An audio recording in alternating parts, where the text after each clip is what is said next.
Hello friends, you are most welcome in physics in easy वे।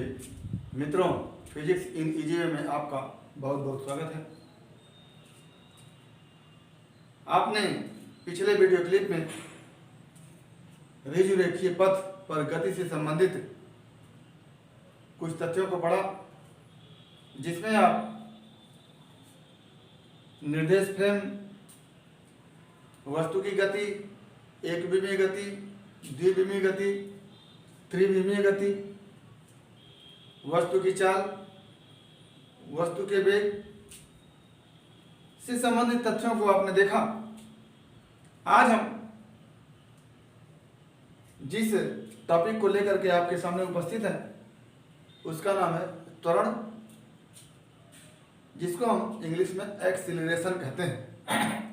तो आज हमारा topic है त्वरण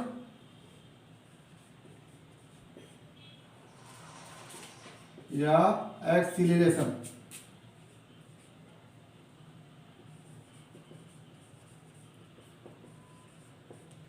त्वरण या एक्सीलरेशन। तो यदि कोई वस्तु गतिशील है तो उसमें किसी भी क्षण कोई ना कोई वेग होता है, यानी गतिशील वस्तु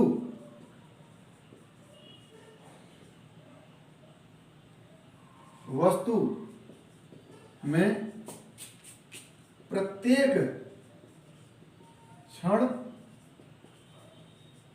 वस्तु में वेग होता है। और सामान्य स्थिति में वस्तु का वेग परिवर्तनशील होता है। सामान्य स्थिति में वस्तु का वेग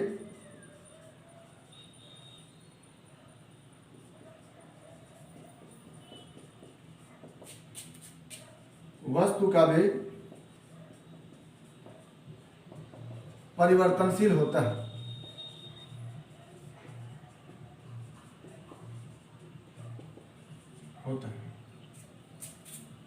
जैसे कोई वस्तु गतिशील है, किसी समय उसका वेग 10 मीटर पर सेकंड हो और 10 सेकंड बाद उसका वेग 20 मीटर पर सेकंड देखा जाए, तो इस 10 सेकंड के दौरान उसके वेग में वृद्धि हुई है। या हम कह लें कि 10 सेकंड के समय अंतराल में उसके वेग में जो वृद्धि हुई है वो 25 - 10 = 15 मीटर पर सेकंड की वृद्धि हुई है। तो अगर हम देखें समय अंतराल को, समय के अंतर को 10 सेकंड का है, तो यहाँ पर समय का अंतर या कह लें इसको समय अंतराल,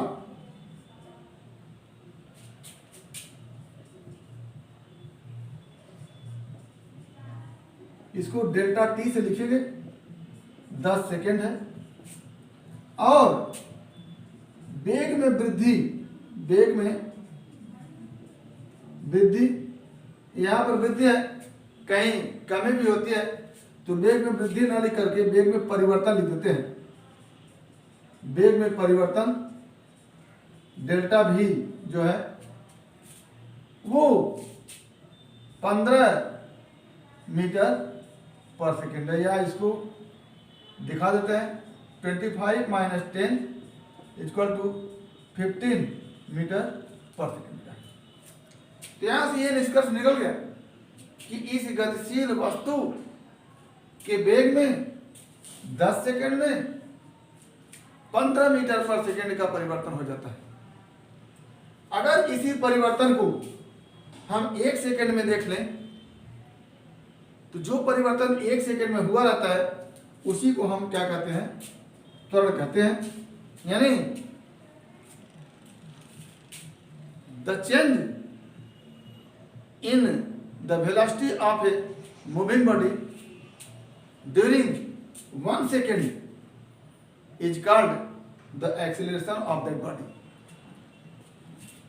तो हमारा त्वरण का डिफिनेशन क्या बन के आता है कि 1 सेकेंड में वेग में हुए परिवर्तन को त्वरण कहते हैं, नंबर 1। नंबर 2, 1 सेकेंड में जो वेग में परिवर्तन होता है उसे वेग परिवर्तन का दर भी कहते हैं। तो कहेंगे समय के सापेक्ष वेग में हुए परिवर्तन के दर को त्वरण कहते हैं। तीसरा, वेग में हुए परिवर्तन तथा समय अंतराल के अनुपात को त्वरण कहते हैं। तो त्वरण की परिभाषा बन के आती है, नंबर 1, समय अंतराल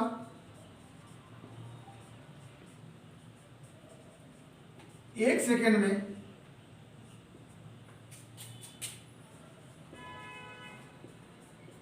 वेग में हुए परिवर्तन को त्वरण कहते हैं, नंबर 1। नंबर 2, 1 सेकेंड में जो वेग में परिवर्तन होगा उसे हम समय के सापेक्ष वेग में परिवर्तन की दर भी कहते हैं। तो क्या लिखेंगे, समय के सापेक्ष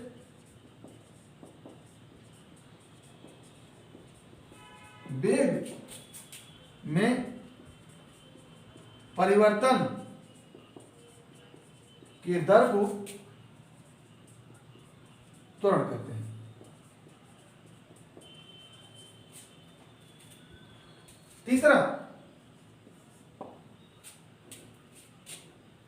तीसरा जो हम परिभाषा लिखेंगे, वेग परिवर्तन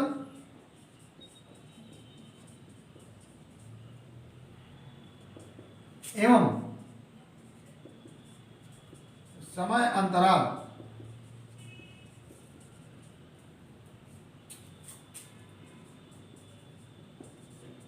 के अनुपात को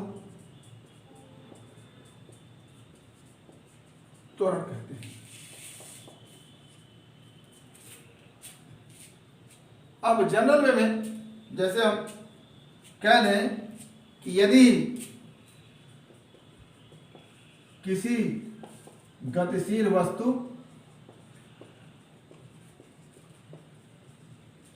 के वेग में परिवर्तन डेल्टा टी समय अंतराल में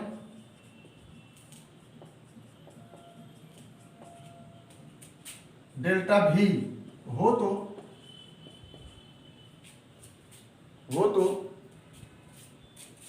त्वरण, जिसको हम ए से लिखते हैं, त्वरण ए बराबर डेल्टा भी अपॉन डेल्टा टी, ये हमारा त्वरण का फार्मूला बन के आता है। इसको कैसे निकालते हैं, चूंकि ऐसे जैसे हम पहले किया करते थे, चूंकि डेल्टा टी समय में डेल्टा भी परिवर्तन, इसलिए 1 सेकेंड में डेल्टा भी अपॉन डेल्टा टी समय परिवर्तन। तो 1 सेकेंड में समांतराल 1 सेकेंड में वेग में हुए परिवर्तन को त्वरण कहते हैं। तो 1 सेकेंड में कितना वेग परिवर्तन होगा, डेल्टा भी अपॉन डेल्टा टी। तो यही डेल्टा भी अपॉन डेल्टा टी क्या हो जाता है, त्वरण हो जाता है। तो इस तरह से हम त्वरण की परिभाषा लिखते हैं। अब आगे लिखेंगे, त्वरण को ए से प्रदर्शित करते हैं।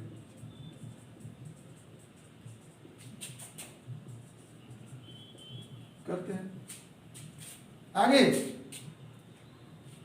यह चीज, यदि किसी गतिशील वस्तु के वेग में डेल्टा टी समांतराल में परिवर्तन डेल्टा भी हो तो त्वरण ए बराबर डेल्टा भी अपॉन डेल्टा टी। इसी को आगे लिखेंगे, यदि किसी गतिशील वस्तु के वेग में परिवर्तन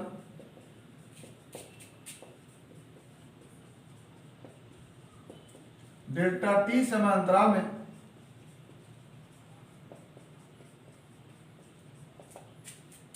डेल्टा भी हो तो वस्तु में त्वरण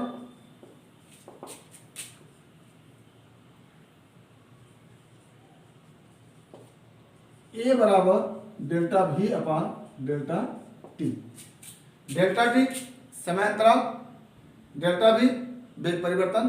तो तीसरा जो परिभाषा लिखे हैं, वेग परिवर्तन एवं समांतराल का अनुपात, वेग परिवर्तन एवं समांतराल का अनुपात क्या कहलाता है? त्वरण कहलाता है।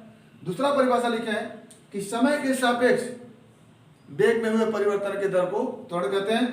तो जिस भौतिक राशि से डिवाइडेशन होता है उसी भौतिक राशि के सापेक्ष परिवर्तन को देखा जाएगा। समय अंतराल का डिवाइडेशन हो रहा है वेग परिवर्तन में, तो समय अंतराल के सापेक्ष वेग परिवर्तन का दर निकलेगा। तो ये हमारा वेग परिवर्तन का दर हो गया समय के सापेक्ष, जो दूसरा परिभाषा है। और तीसरा परिभाषा, एक सेकेंड में समय अंतराल, एक सेकेंड में वेग में हुए परिवर्तन को त्वरण कहते हैं। आगे हम दिखाए थे कि चूंकि डेल्टा भी वेग में परिवर्तन डेल्टा टी समांतराल में है, या कह लें चूंकि डेल्टा टी समांतराल में डेल्टा भी वेग में परिवर्तन है, इसलिए एक सेकेंड के समांतराल में delta v upon delta T परिवर्तन होगा। और वहीं एक सेकेंड में जो वेग में परिवर्तन होगा उसी को क्या कहेंगे? त्वरण कहेंगे। तो ये हमारा त्वरण का परिभाषा हो गया और ये त्वरण का फॉर्मूला हो गया। यहां से त्वरण का मात्रक, तो यहां पर हम वेग का मात्रक लिखेंगे। वेग परिवर्तन हो चाहे वेग हो, मात्रक सेम होता है मीटर प्रति सेकेंड बटा फिर समांतराल सेकेंड, तो दोनों मिलकर हो जाता है मीटर प्रति सेकेंड स्क्वायर। ये हो गया त्वरण का मात्रक। और बीमी सूत्र यहीं से हो जाएगा। मीटर को लिखते हैं एल से, मीटर लंबाई का मात्रक है और लंबाई को एल से लिखते हैं, बटा सेकेंड स्क्वायर, सेकेंड मात्रक है समय का और समय को टाइम टी से लिखते हैं, तो टी का स्क्वायर हो गया। यहां से लिखते हैं एल टी माइनस 2। चूंकि मात्रक लिखने की परंपरा एम एल और टी तीनों में है, तो हम लिखते हैं M0 L1 T माइनस 2। ये हो गया बीमा, ये बीमी सूत्र हो गया। और बीमा क्या हो जाएगा? 0, 1 और माइनस 2, ये हो गया बीमा। तो इस तरह से त्वरण की परिभाषा, त्वरण के लिए फार्मूला, त्वरण का मात्रक, त्वरण का बीमी सूत्र और त्वरण की बीमा, ये हमारा त्वरण हो गया। इसी त्वरण में कुछ फिजिकल टर्मिनोलॉजी और है जिसको हम कहते हैं औसत त्वरण एवं तात्क्षणिक त्वरण।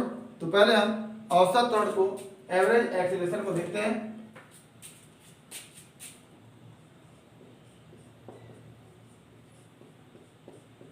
औसत त्वरण लिखते हैं एवरेज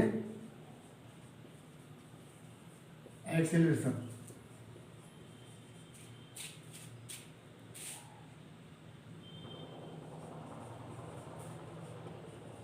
एवरेज एक्सीलरेशन, औसत त्वरण। तो मान लेते हैं एक वाहन जो है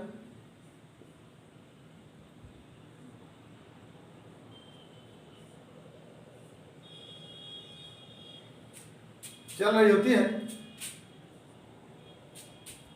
इस पथ पर।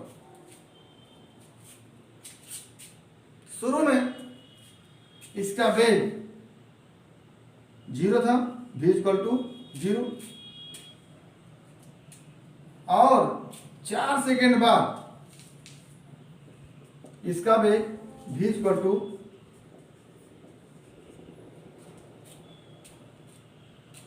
10 मीटर पर सेकेंड हो जाता है, 10 मीटर पर सेकेंड।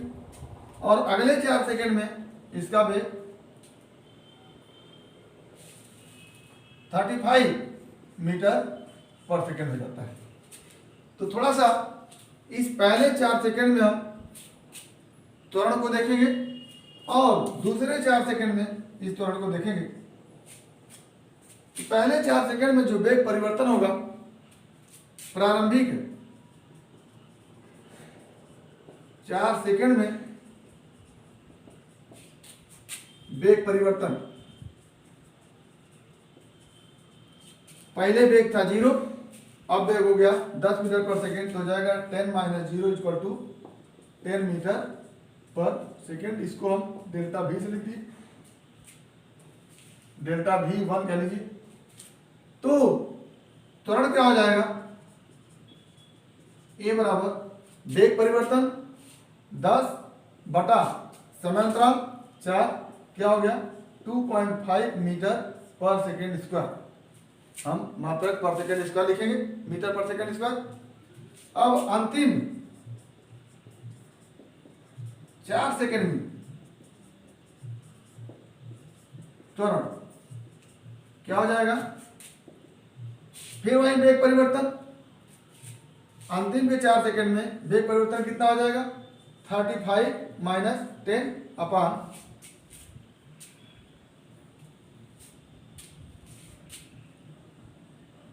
4 समांतराल 4 सेकेंड। और वेग में परिवर्तन अंतिम के 4 सेकेंड में यहाँ पर 10 था, यहाँ पर 35 हो गया, तो 35 में से 10 घट गया, कितना बचा 25 अपान 4, या इसको हम लिख लेते हैं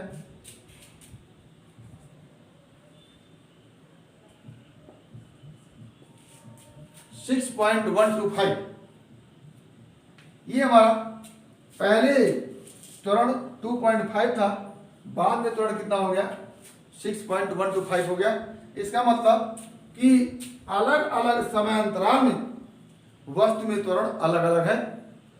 तो अब यदि वस्तु की गति इस प्रकार हो कि अलग अलग समयांतराल में त्वरण अलग अलग हो, तो वहां पर हम औसत त्वरण निकालते हैं, और औसत त्वरण निकालने के लिए इस पूरे समयांतराल को काउंट करेंगे, कितना 8 सेकेंड, और पूरा वेग परिवर्तन को काउंट करेंगे। यहाँ 35 है, यहाँ 0 है, तो पूरा वेग परिवर्तन 35 बटा पूरा समयांतराल 8 माइनस 0, क्या हो जाएगा 35 अपान 8 आ गया ये 4.375 मीटर पर सेकेंड। तो इस तरह से हम औसत त्वरण एवरेज एक्सेलरेशन निकालते हैं, जिसमें किसी समय अंतराल में संपूर्ण वेग परिवर्तन बटे समय अंतराल हम करके, या संपूर्ण वेग परिवर्तन और संपूर्ण समय अंतराल का अनुपात हम निकाल करके हम औसत त्वरण निकाल लेते हैं। तो इसकी परिभाषा में लिखते हैं कि यदि गतिशील वस्तु में त्वरण अलग अलग समय अंतराल में अलग अलग हो, तो ऐसी स्थिति में संपूर्ण वेग परिवर्तन एवं संपूर्ण समय अंतराल का अनुपात जो होता है वो औसत त्वरण होता है। तो परिभाषा के रूप में लिखेंगे कि यदि वस्तु में अलग अलग समय अंतराल में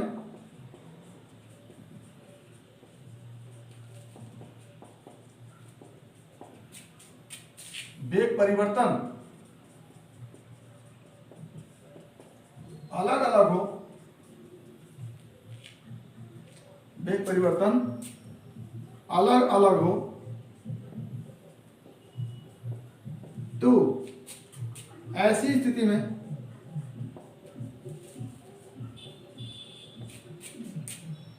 अलग अलग समयांतराल में, ऐसी स्थिति में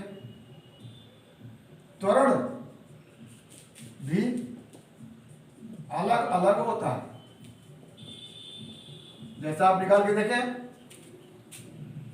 तो संपूर्ण समय अंतराल में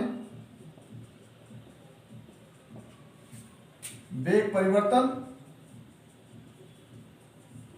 तथा समय अंतराल का अनुपात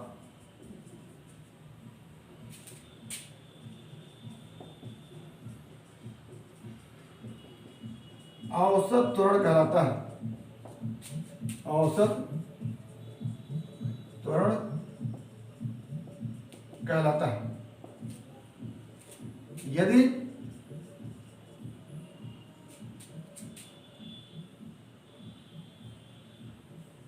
प्रारंभिक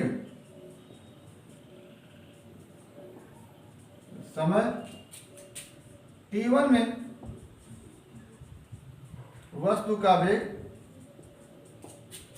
v1 तथा अंतिम समय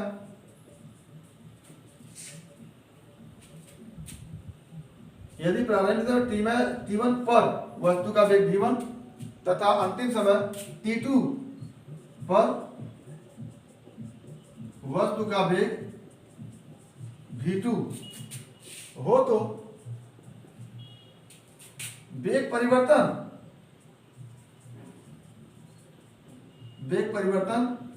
v2 माइनस v1 और समय अंतराल या इसको संपूर्ण वेग परिवर्तन लिखेंगे। संपूर्ण वेग परिवर्तन v2 माइनस v1 तथा समय अंतराल t2 माइनस t1। तो औसत त्वरण जो होगा हो जाएगा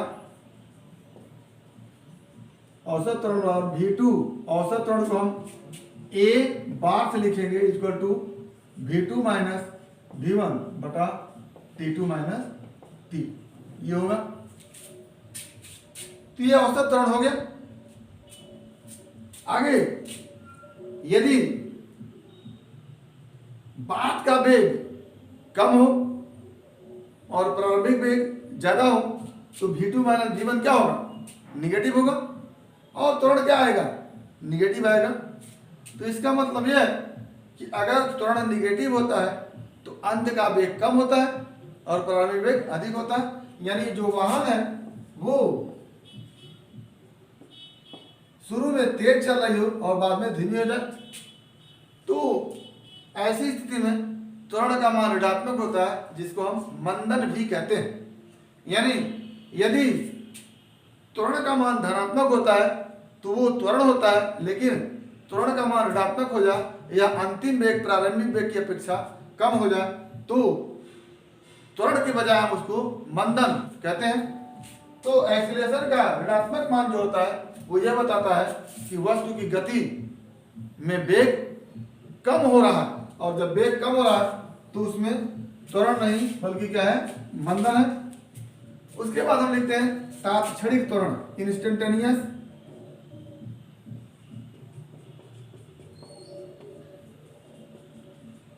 त्वरण, इंस्टेंटेनियस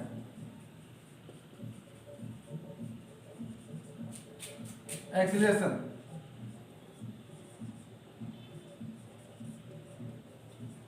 इंस्टेंटेनियस एक्सीलरेशन, तात्क्षणिक त्वरण। तो आपको पहले ही बताया जा चुका है कि वस्तु यदि गतिशील है तो उसका वेग भी परिवर्तनशील रहता है सामान्य अवस्था में, व्यवहार में, और उसमें जो त्वरण होता है वो भी लगातार परिवर्तनशील होता है। तो किसी क्षण पर हम यदि त्वरण निकालें तो वो त्वरण जो होता है वो तात्क्षणिक त्वरण कहलाता है। इसके पहले आप तात्क्षणिक चाल पढ़ चुके हैं, तात्क्षणिक वेग पढ़ चुके हैं। तो तात्क्षणिक त्वरण में भी वही बातें होती है कि किसी क्षण पर यदि वस्तु में त्वरण देखा जाए तो वो त्वरण जो होता है वो तात्क्षणिक त्वरण होता है। तो लिखिएगा यदि वस्तु में त्वरण अत्यंत सूक्ष्म समय अंतराल, अत्यंत सूक्ष्म अंतराल डेल्टा टी टेंड्स टू 0 यानी लगभग 0 के बराबर में निकाला जाए तो त्वरण तात्क्षणिक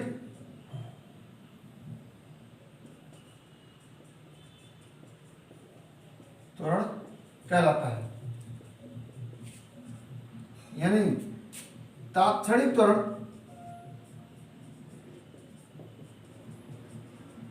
ए equal to limit delta t tend to zero, यानी डेल्टा टी समांतराल जीरो के करीब हो, और डेल्टा भी अपॉन डेल्टा टी, इसको लिख देते हैं आप ऐसे, ए बराबर डी भी अपॉन डी टी, और इसको कहते हैं समय के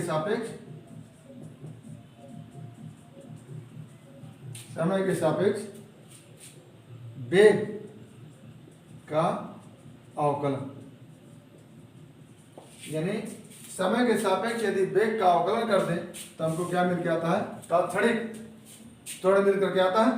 तो इस तरह से हमने आज त्वरण को पढ़ा, औसत त्वरण को पढ़ा, तात्क्षणिक त्वरण को पढ़ा। अब आगे हम देखते हैं कि त्वरण एक सदिश राशि है। त्वरण बराबर हम लिखते हैं वेग परिवर्तन बटा समय। तो यदि वेग एक सदिश राशि है तो वेग परिवर्तन भी सदिश राशि होगी, और वेग परिवर्तन सदिश राशि है तो उसमें किसी भी अदिश राशि से डिवाइड कर देते हैं तो वो सदिश राशि ही प्राप्त होती है। तो चूंकि वेग एक सदिश राशि है, अतः वेग में परिवर्तन का दर भी एक सदिश राशि होगा, अतः त्वरण भी क्या होगा, एक सदिश राशि होगा। तो आगे हम देखते हैं कि चूंकि वेग एक सदिश राशि है, अतः वेग परिवर्तन भी सदिश राशि होगी, अतः वेग परिवर्तन का दर डेल्टा भी अपॉन डेल्टा टी बराबर ए। त्वरण भी एक है सदिश राशि होगी। यानी त्वरण क्या है, एक सदिश राशि है जिसकी दिशा वेग के दिशा में ही होती है। तो इस तरह से हम त्वरण को पढ़े। त्वरण वेग परिवर्तन का दर, एकांक समय में वेग में हुआ परिवर्तन, या फिर वेग परिवर्तन और समांतराल का अनुपात त्वरण होता है। औसत त्वरण पढ़ा, तात्क्षणिक त्वरण पढ़ा, त्वरण का मात्रक हमने देखा, त्वरण का विमीय सूत्र देखा, त्वरण की विमाएं देखी, और त्वरण एक सदिश राशि है इसको हमने देखा। उम्मीद है कि आपको समझ में आया होगा। अगर किसी प्रकार की कोई दिक्कत है तो हमारे YouTube चैनल के कमेंट बॉक्स में कमेंट करेंगे, या फिर हमारे व्हाट्सएप नंबर पर संपर्क करके अपनी समस्या का समाधान करेंगे। साथ ही हमारे YouTube चैनल को सब्सक्राइब करेंगे ताकि हमारा हर वीडियो क्लिप आप तक बिना किसी रुकावट के पहुंचता रहे। और उसके बाद यदि हमारा वीडियो क्लिप आपको पसंद आया हो तो लाइक करेंगे, शेयर करेंगे। तो एक बार फिर आपके भविष्य के लिए बेस्ट ऑफ लक। आज बस यही, धन्यवाद।